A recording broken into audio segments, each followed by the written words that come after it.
There shall be showers of blessings. This is the promise of love. There shall be seasons refreshing, sent from the Savior above. Showers of blessing, showers of blessing we need. Mercy drops round us are falling, but for the showers we plead.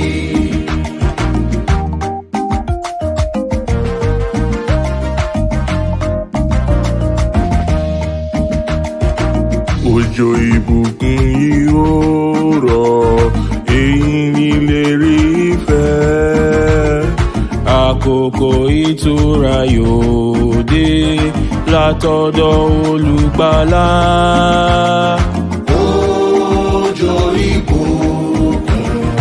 Òjò ìbùkún là ń fẹ́. Ìrì àánú sẹ́yìn wá ká, ṣùgbọ́n òjò là ń tọrọ.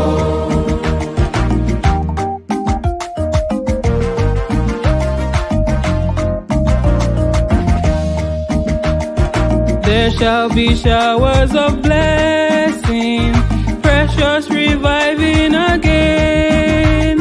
Over the hills and the valleys, sound of abundance of rain. Showers of blessing, showers of blessing we need.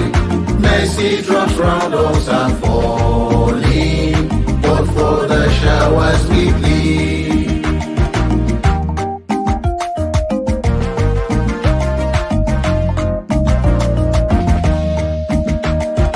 Òjò ìbùkún yóò rọ̀, ohun gbogbo yóò sọjí.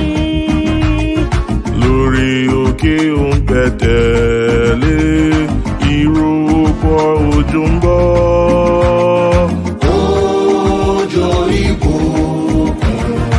Òjò ìbùkún là ń fẹ́. Ìrì àánú sẹ́yìn wá ká, ṣùgbọ́n òjò là ń tọrọ.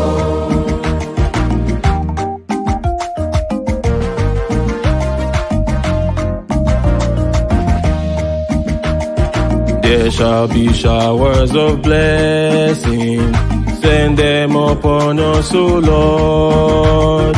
Grant to us now a refreshing, come and now honor thy word. Showers of blessing we need. Mercy drops round us are falling, but for the showers we plead.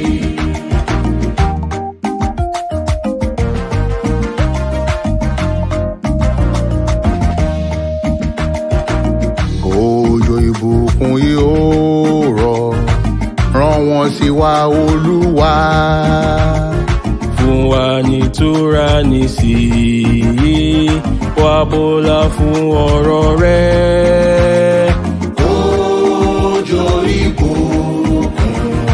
Òjò ìbùkún là ń fẹ́.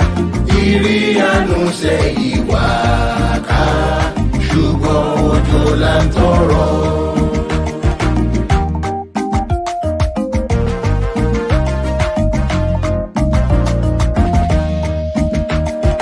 There shall be showers of blessing, oh that today they might fall. Now as to God we're confessing, now as on Jesus we call.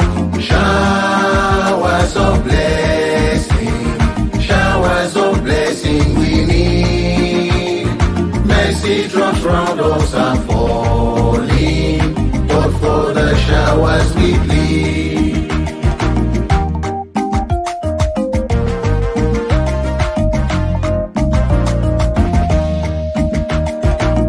Òjò ìbùkún yóò rọ̀, ìbàjẹ́ lè rọ̀ lónìí. Bá ti ń jẹ́wọ́ fún Ọlọ́run, tí a sì ń ké pe Jésù. Òjò ìbùkún